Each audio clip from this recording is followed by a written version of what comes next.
TCGplayer.com.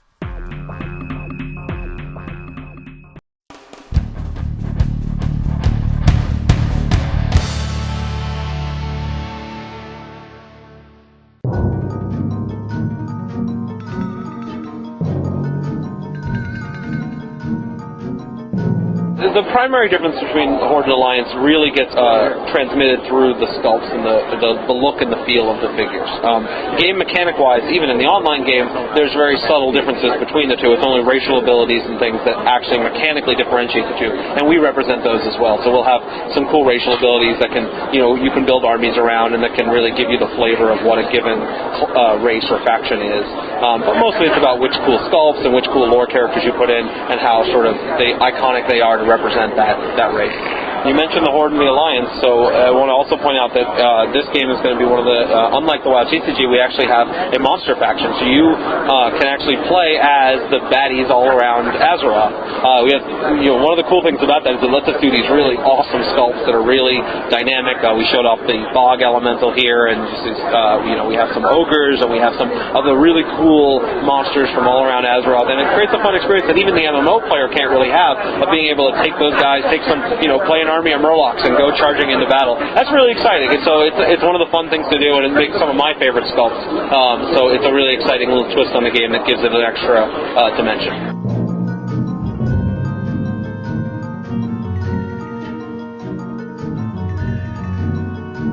Other than myself as the lead designer of Set 1, we have Matt Hyra, who is he's actually the lead designer on the Onyxia raid and on Set 2. He has a lot of experience designing for the Versus System TCG. He was the lead designer on the Hellboy, on the Justice League of America, on World's Finest. He really is just one of the designers I admire most. He's got incredibly creative ideas and is really integral to making the Onyxia raid experience what it is, and brings a lot of exciting stuff to the table. Also on the team we have John Fiorello, who was also worked on Versus prior to this, with the lead designer on the Heralds of Galactus set. He's serving as the role as lead developer for us.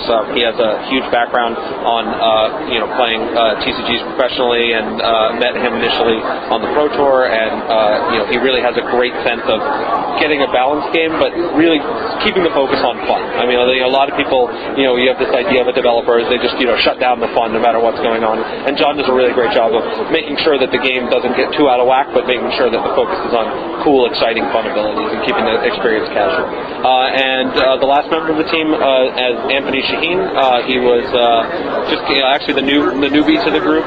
He's only been around for about a year, but he's really taken a huge shine not only to the design and development of the game, but also to WoW lore. He plays more WoW than all of us, and we all play a lot of WoW, so that's pretty terrifying.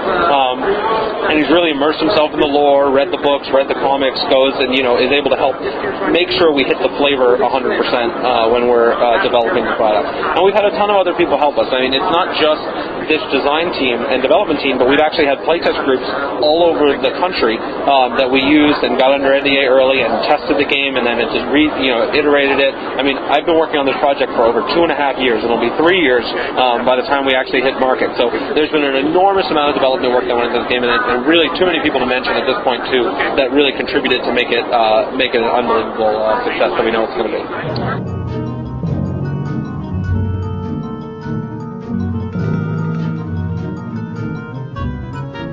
Back in the day, I played a lot of TCGs. I also played a lot of miniatures games. I used to be a big Warhammer 40k fan. I played, a fair amount of HeroClix and a bunch of the different collectible miniatures games out there. And so I noticed a couple of problems. As you mentioned, the U-base is our detachable base that we engineered for this product, which solves one of the problems, which is that, the HeroClix figures, they do a really great job of having the game mechanics all tracked on the figure. That's a really cool thing to do, and say, okay, look, it's a very useful game piece, it tracks the information. But when you try to display it, it has lots of, little numbers and symbols and things. It doesn't make a great looking display piece.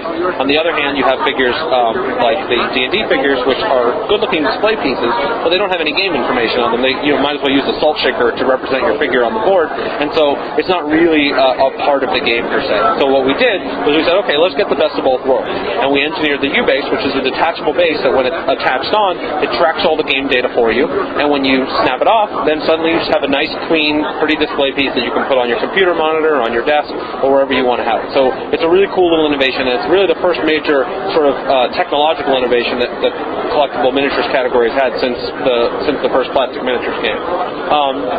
Beyond that, we want to do a lot of things. I mean, other than breaking the mold on the sculpts and doing breaking out into the third dimension, doing more paint operations than our competitors, having that higher level of detail, we focused a lot of innovations on the gameplay. We're not talking too much about gameplay here, but as a lot of people who've been able to preview the game can attest to, we've created some new mechanics, a sort of dynamic resource system in the game that really fits and makes it more like what you'd expect coming out of the MMO. We use cards and some customizable action bar cards that let people have the ability to design, really make their character exactly who they want it to be, and a lot of other things that we did to make sure that this is taking the best of both worlds from, classic miniatures games, the current miniatures games, TCGs, the MMO, and really try to make it all into a really revolutionary product.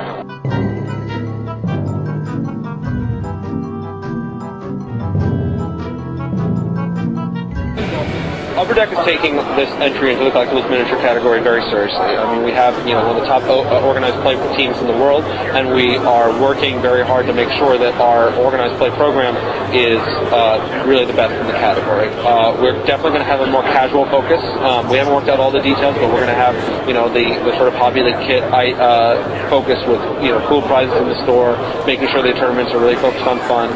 We'll have a presence at the Dark Moon fairs that have been very popular for the WoW TCG. So it becomes really a sort of WoW mini-con. You can have TCG events, you can have minis events with cool giant, arena displays and battles. You can have, play WoW MMO LAN games. And so it's really a fun place for everybody that's a WoW enthusiast to come and play. We're going to have nationals, we're going to have a world championships, really make sure that people feel like this is a fully supported game. This is something that we want to be the industry leader, not just on day one, but also years to come. So we are actually having a conversation with a lot of retailers and distributors over the course of this week to really get their input and make sure we have this program nailed down and that it hits the objectives of everybody here, and we'll definitely be talking more about that as we narrow down some of the details.